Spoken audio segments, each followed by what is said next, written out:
Hello, magnanimous viewers. Today we will take a look at the Unitarian Universalist Association of Congregations, or UUA, a historically respected religious organization founded on Jewish Christian roots but without creed.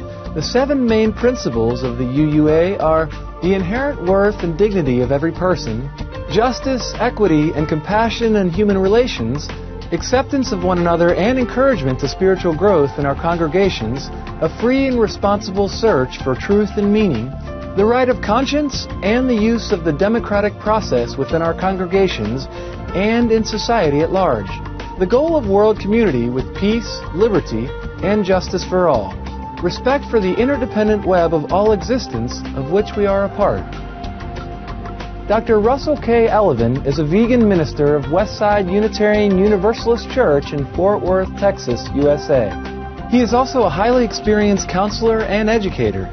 Dr. Elleven obtained master's degrees in the theological studies and in training and development, as well as a doctoral degree in counseling and education, and a doctor of ministry. A longtime higher education administrator and professor, he also holds licenses in various areas of counseling, assisting bereaved families, people with chemical dependencies, and others. In yet another caring role through which he serves others, Dr. Elleven is also a heartfelt and esteemed advocate of the ethical vegan diet. His Twitter site on the internet is well followed and full of fascinating current information on plant-based living. Dr. Russell Elleven introduced more about the Unitarian Universalist Association's significant contributions while sharing from his own inspiring personal journey. Unitarian Universalism is, in my estimation, a very progressive religion, a very progressive faith tradition. And when I have gone through the studies that I had gone through, studying world religions, in divinity school, I studied Buddhism, I studied Hinduism, I studied Native American religious traditions. When I looked at world religions, when I looked at my own path within religion, Unitarian Universalism, as best I could tell, was the only place that I could really go and be authentic. Within our congregations, there are people who may call themselves UU Christians, so see Jesus as a wise teacher and prophet. We have a certain percentage of our congregation who would call themselves UU Buddhists, and so they follow the teachings of the Buddha. We have people within our congregation who follow an earth-centered spirituality, a pagan spirituality, if you will. And then we have a high percentage of our congregants who are non-theistic, who do not believe in a supernatural power at all. They believe in science and how we interact with one another as human beings and making this place we're in right now as good as it can be, heaven on earth, if you will. So with that wide variety of people, with my academic background, it seemed like the place that I could go and serve in the best way possible and in the most authentic way possible for myself. And I have to say, I think it's worked out fairly well.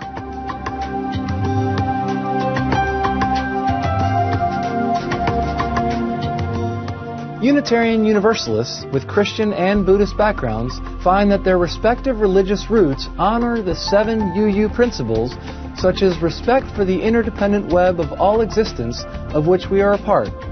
Christianity, for instance, includes the commandment of no killing, and many early Christians, as well as Jesus Christ, lived a vegetarian lifestyle. Buddhism's 5 precepts likewise urge the refraining of eating other sentient beings.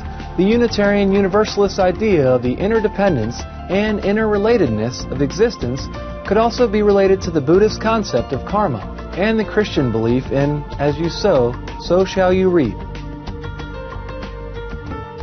Indeed, Unitarian Universalists are dedicated to social justice as they are to diversity.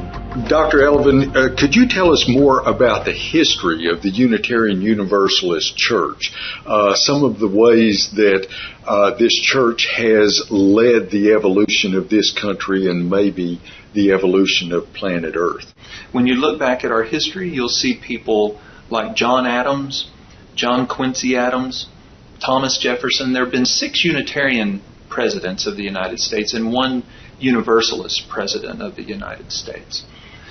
The 2 congregations or the 2 denominations were fairly similar in a lot of ways. Unitarians were saying, there's one God, and there may be other paths to it. Jesus may be one of those paths. There may be other paths to God.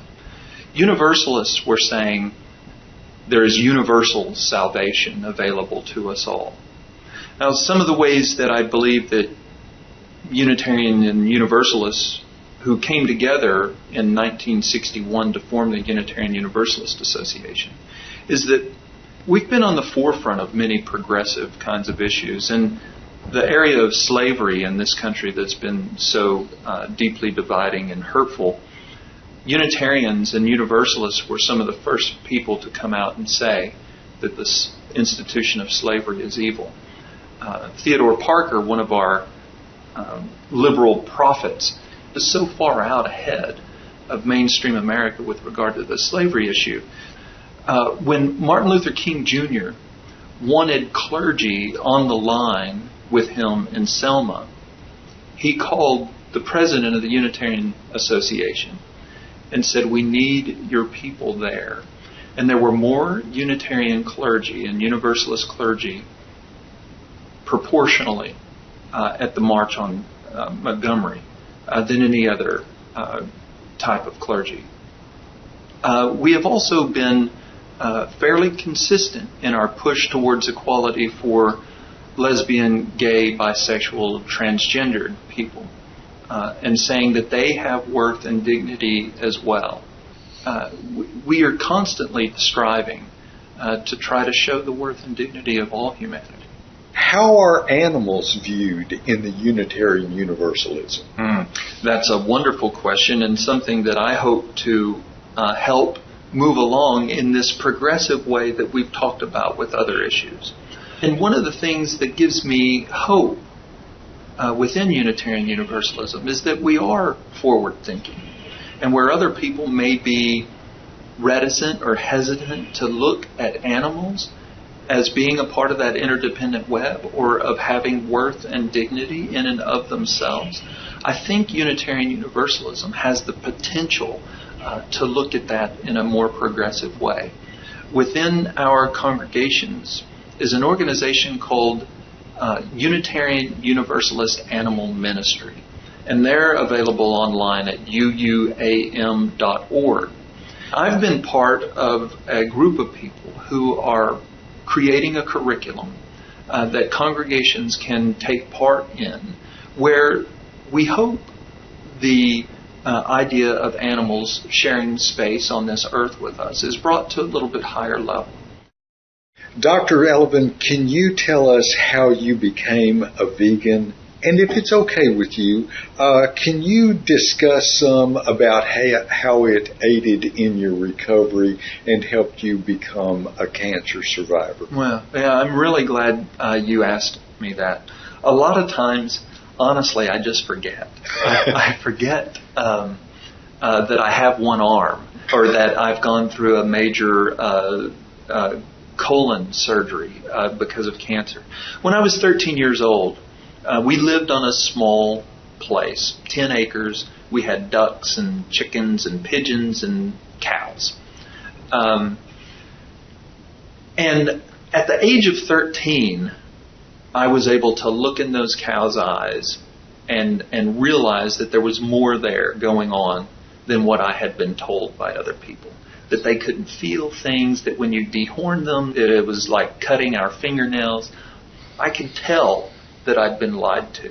So while I can't claim that it lasted very long, I knew at age 13 that I shouldn't be eating animals. And it was at the same time that I had cancer. It was an osteosarcoma, which is a very aggressive cancer and occurs in children. They said that it went from my elbow to about my shoulder in 6 weeks, and that if we didn't do something drastic, that it would take my life. So it all happened very quickly.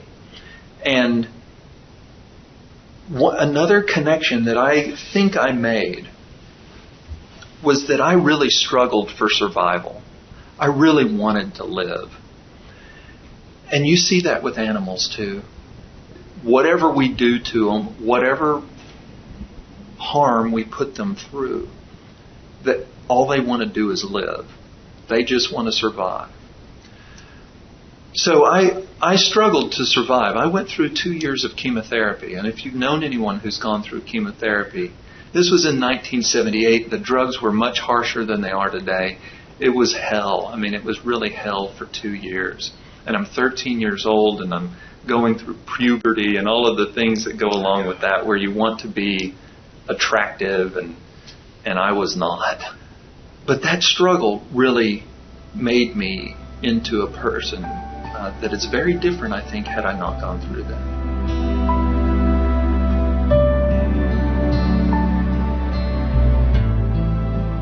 Having survived the bone cancer, Dr. Elleven started avoiding most meat products for many years, consuming fish and dairy on occasion. But in 2004, he was diagnosed again, this time with one of the most common fatal cancers in the United States. It was colon cancer, and we had to do surgery with that. When you are under the complete and utter care of the medical profession, where you show up when they tell you to show up, you lie down where they tell you to lie down, and you take the drugs or the radiation as they tell you to, I felt like I had no control. And so I started reading about ways that diet might affect cancer, particularly colon cancer, prostate cancer, in women, breast cancer. These typical kinds of cancers that people in the United States seem to get. And I found that if I cut out all animal products, that would improve my health. And it did. My weight is now in the very middle of the body mass index that it should be for someone my height. My blood pressure is pretty normal. My cholesterol is fantastic. All of these things happened as a direct result of my diet. Now, in some ways, I'm sorry that it took that to get me where I am today. I wish I had realized the harm that comes to dairy animals. I didn't know about aquatic animals. I didn't know the hell that dairy animals go through. And I wish I had made the change initially for purely the right reasons instead of sort of selfish reasons. But I've gotten there. I've gotten to the place where I believe I understand the right reasons to do this. And if my cholesterol and blood pressure and weight were to go in different directions, it would not change the way I eat now.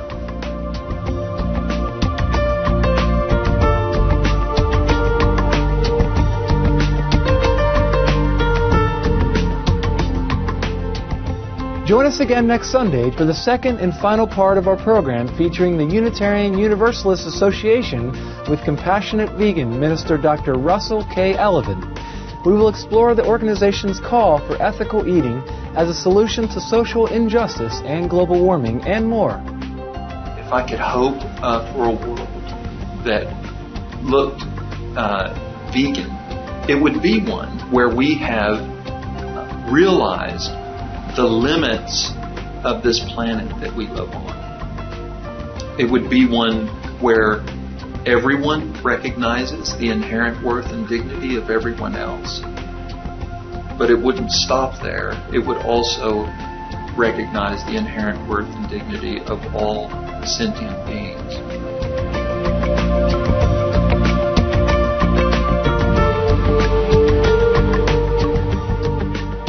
May the wisdom and love of heaven guide our everyday lives. For more information about Dr. Russell K. Elleven, please visit twitter.com/ REVRUSS11. For more information about the Unitarian Universalist Association of Congregations and its animal ministry, please visit UUA.org.